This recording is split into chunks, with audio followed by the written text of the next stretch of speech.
오늘 영상은 딱 5가지를 완전히 내 것으로 만들 수 있게 순서대로 깔끔하게 묶어드리겠습니다.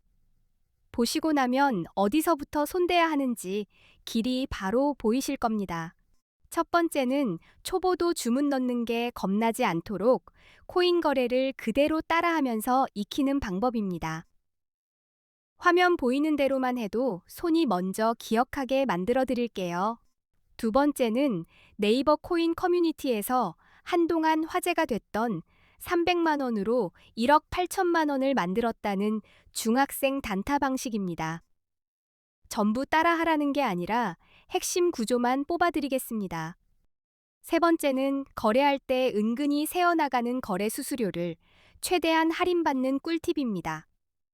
수수료를 모르면 실력 좋아도 돈이 남기 어렵습니다. 네 번째는 AI를 활용해서 하루 50만 원씩 매일 수익을 노리는 단타 접근입니다. 감으로 찍는 게 아니라 기준을 세워서 들어가는 느낌으로.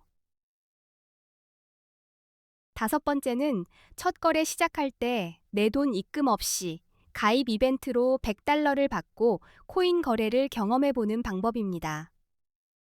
시작 비용의 부담을 확 줄이는 방식이죠. 그리고 이 영상의 고정 댓글에는 수수료 최대 할인 꿀팁이랑 100달러 받고 가입하는 방법 링크를 한 번에 정리해 뒀습니다.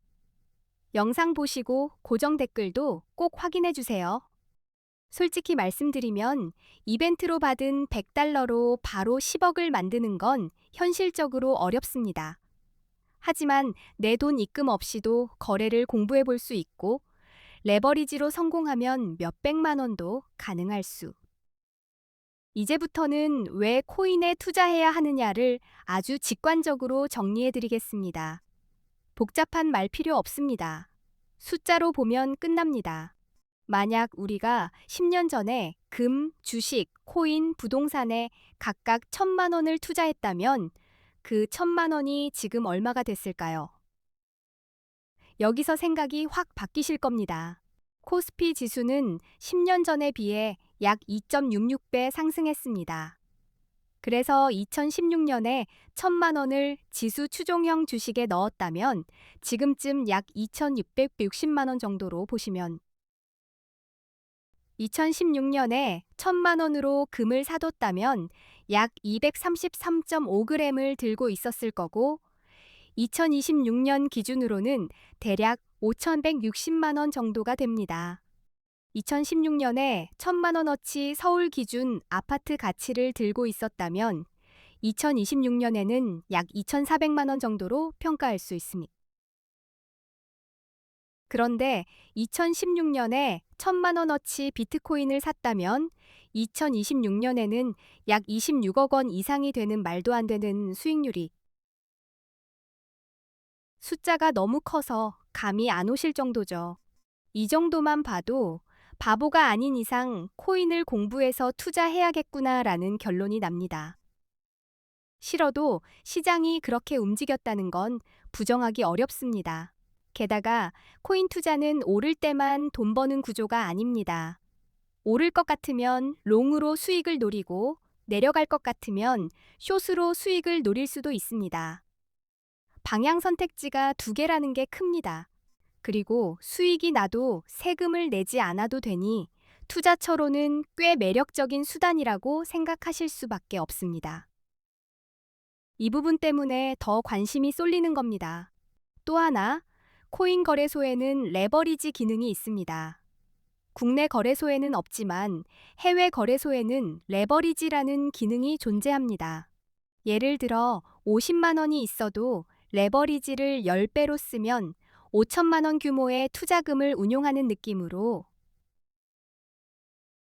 30억 이상 투자금을 굴리는 분들은 레버리지가 굳이 필요 없을 수 있습니다.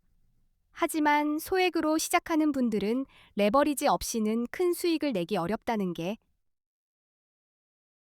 그래서 코인 거래의 첫걸음이자 제일 중요한 건 좋은 코인 거래소를 고르는 법입니다. 여기서부터 갈립니다.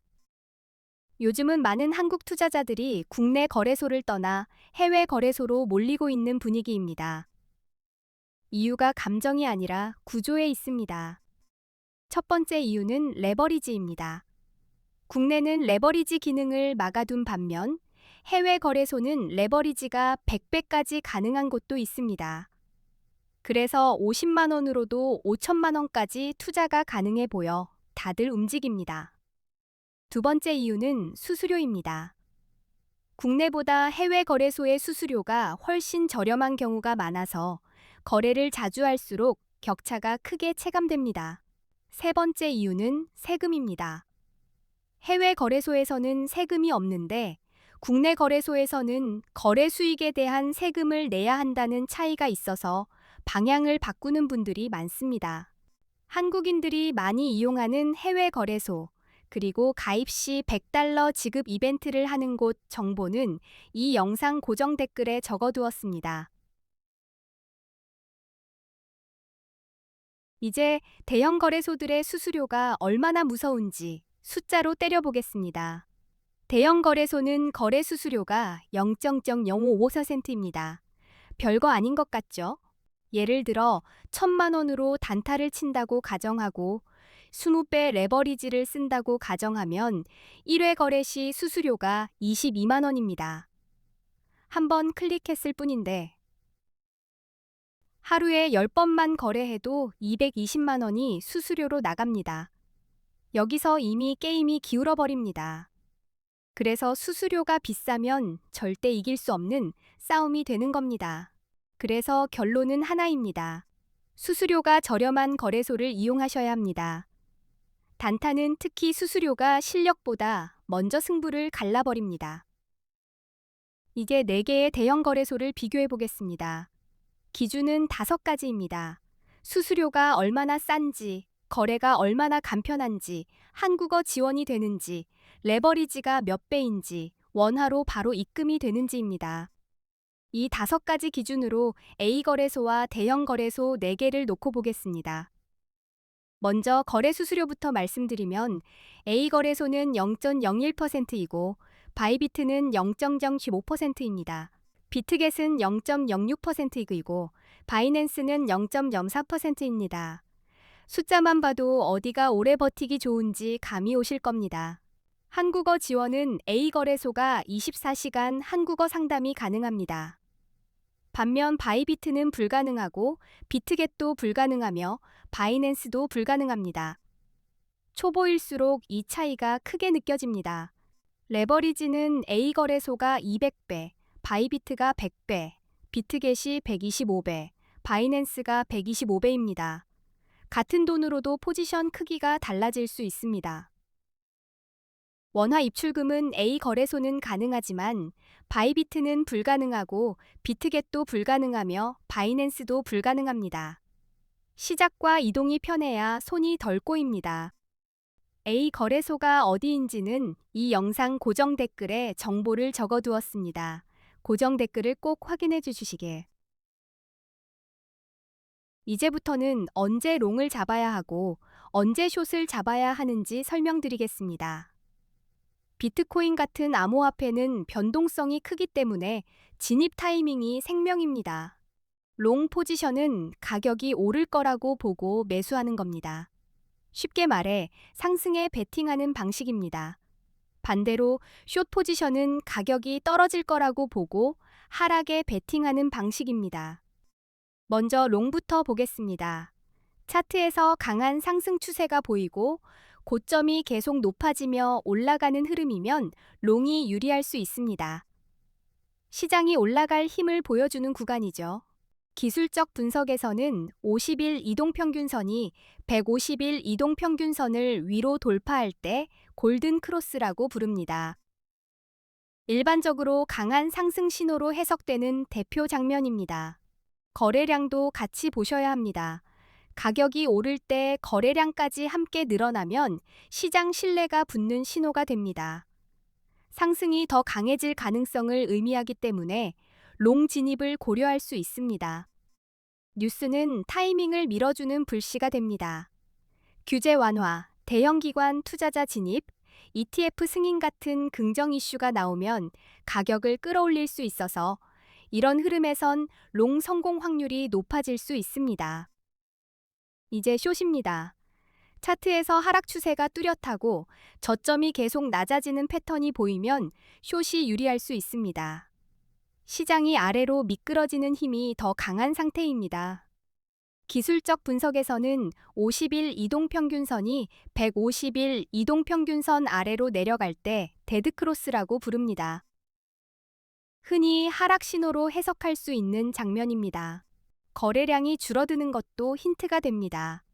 특히 가격이 오르는 척 하는데 거래량이 줄어들면 상승 힘이 약해졌다는 신호일 수 있습니다. 이런 상황은 곧 하락으로 꺾일 가능성이 커서 숏을 고려할 수 있습니다. 부정적인 뉴스도 가격 하락의 트리거가 됩니다. 규제 강화, 해킹 사고, 주요 국가들의 암호화폐 규제 정책 강화 같은 소식은 공포를 키워 가격을 누를 수 있어서 숏이 유리할 수 있습니다. 그리고 비트코인 시장에서는 기술적 분석이 정말 중요합니다. 대표적으로 RSI, 맥디, 볼린저 밴드 같은 보조 지표를 많이 봅니다. RSI는 과매수와 과매도를 판단하는 데 씁니다. RSI 70 이상이면 과매수로 해석되어 숏을 고려할 수 있고 30 이하이면 과매도로 해석되어 롱이 유리할 수 있습니다.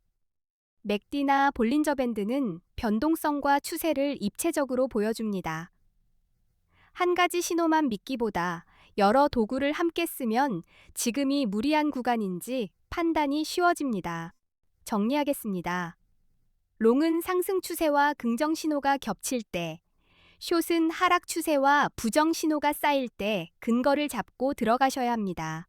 감이 아니라 근거로 결정하시는 겁니다. 이 영상이 코인 단타 하시는데 도움이 되셨습니까? 고정 댓글에는 정말 기가 막힌 꿀팁을 정리해 두었으니 꼭 고정 댓글도 확인해 주시기 바랍니다. 끝까지 시청해 주셔서